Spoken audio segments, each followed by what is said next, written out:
Hello and welcome to Cal Cinema Center. I'm your host, and today we will be discussing I Love Boosters, directed by Boots Riley. It follows a group of boosters who steal designer clothes and sell them to the poor at significantly lower prices. The best way I can describe this movie is that it's like a children's cartoon was designed to critique late-stage capitalism and had edgy humor for adults.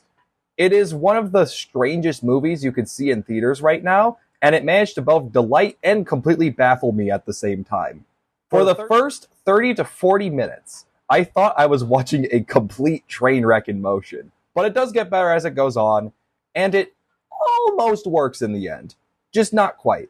The sheer excess of this movie is easily the biggest issue I have with it. It is a complete mess narratively, featuring way too many characters. The main boosters are barely distinguishable as characters, and several other characters feel completely tacked on and unnecessary. LaKeith Stanfield's character is the easiest example of this. His bit is funny once you realize what his character is, but it barely adds anything to the story or what this movie is trying to do. Part of why I had so much trouble adjusting to this movie at the beginning is that it does a really bad job at explaining this absurdist world to the viewer. The first scene is somewhat normal, and then it just jumps straight to the goofiness. It is very hard to find your footing in this movie's world, and it doesn't help that everything is quite convoluted and overstuffed. It is like trying to keep track of a million things at once. Eventually things start to click, but not everything does click, and so some things make sense, and then other things you just give up on making sense of.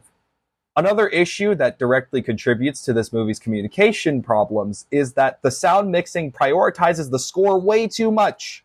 All the while, the characters are often mumbling. This made me feel like I was going deaf.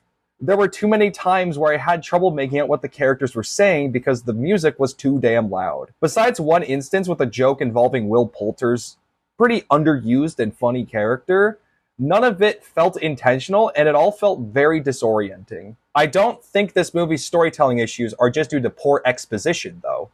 Oftentimes, it feels like things are just happening and are very unmotivated by anything besides the screenwriter believing they needed to fit every idea they could into a script.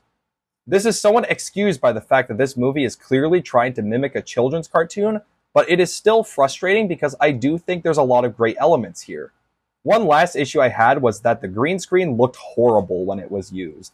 It definitely tried to incorporate that into the style, but every scene that used green screen stuck out like a sore thumb and just looked plain ugly. It is such a shame that the green screen is so poor because the rest of the movie looks pretty fantastic. The sets are imaginative, the costume designs are pretty memorable, and the colors it uses really pop. The art direction of this movie as a whole is consistently creative. There are plenty of elements I'm not going to give away that I found to be super creatively done. Don Cheadle's character in particular is a highlight when it comes to these elements. And no, not just how he looks in the trailer, even though he does look decently unrecognizable. The cinematography and directional footprint are both very sharp and lead to a lot of the movie's entertainment value. There are a ton of gags that rely on background details or how the movie is shot. I think this is the first time I've ever seen the word based, and not like based on a book, used in a movie, and that was just in a background gag. The score as well is mostly great. While it is first irritating and disorienting, like that opening scene where the music starts playing over the title cards and all the people's names, I wanted to stab my ears with forks at that point, but eventually, you get used to the soundtrack and the style that it's going for, and I think it does a very effective job at setting the mood and the atmosphere for this world much better than the script can. The ingenuity and comedy are the real saving graces, though. The unique sci-fi concepts involving a device the characters come across about 40 minutes in lead to endless creative scenarios that are mostly very funny and downright interesting. I ended up laughing a lot at the creative comedic moments. It helps that the performances from the large ensemble, including Demi Moore, Keke Palmer, Naomi Ackie, and Don Cheadle, among many others, are in sync with the movie's tone, although there isn't really any particular standout in the cast. The way the movie uses its absurdist elements to critique late-stage capitalism also feels very inspired. It uses a lot of these critiques for comedic moments, such as the workers for a store that sells ridiculously expensive clothes being ridiculously underpaid. I appreciated a lot of what this movie was saying. It reminds me of that quote, "I want AI to do my laundry and dishes so that I can do my art and writing, not for AI to do my art and writing so that I can do laundry and dishes." While the movie doesn't directly deal with AI, it does poke fun at how a lot of people in power are constantly trying to cut costs at the expense of their employees' well-being, while also having a lot to say about how the opportunity to create art is often gatekept by the wealthy.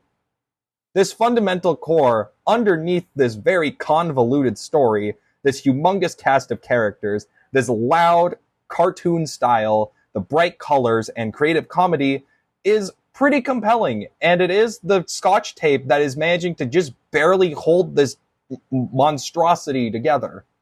To say the very least, I Love Boosters is a very confounding movie. I think there's a wide base of people who are going to despise this movie, but I also think there's a lot of people who are going to love it. As for myself, it managed to frustrate me and delight me throughout.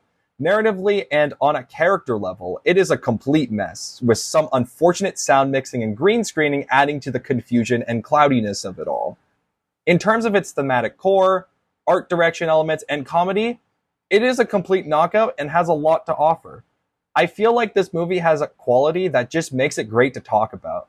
So much gonzo shit happens in this movie that would absolutely lead to a lively conversation trying to make sense of any of it.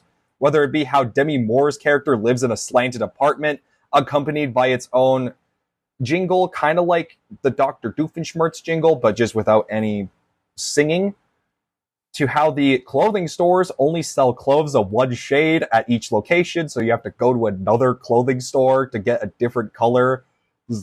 Let's just say if you wanted red, and you were at the yellow store, you had to go to the red store instead. I thought that was kind of funny. To how there's just a giant ball of bills and taxes that rolls around town from time to time.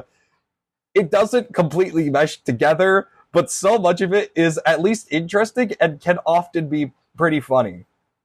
Now moving over to the ratings board, and I'm giving I Love Boosters an it's alright rating. This is not really a normal, oh it's just mid variant of this rating. Too much of this movie fails too spectacularly for me to ever justify rating it higher, but the aspects that do work about it are pretty fantastic. This movie is constantly playing jump rope with the line between complete dog shit and being pretty awesome. It is also the most unique thing playing in theaters right now, and if you really value that, you should probably see it. However, if you value like cohesive, realistic, and logical storytelling, you are going to be very frustrated. I imagine this would be a very good watch if you are with a bunch of friends and inebriated. You can choose how you're inebriated. I'm not the boss of you. Anywho, what did you think of this movie? Please let me know in the comment section below. If you enjoyed this video, be sure to like and subscribe as well. I'll see you later.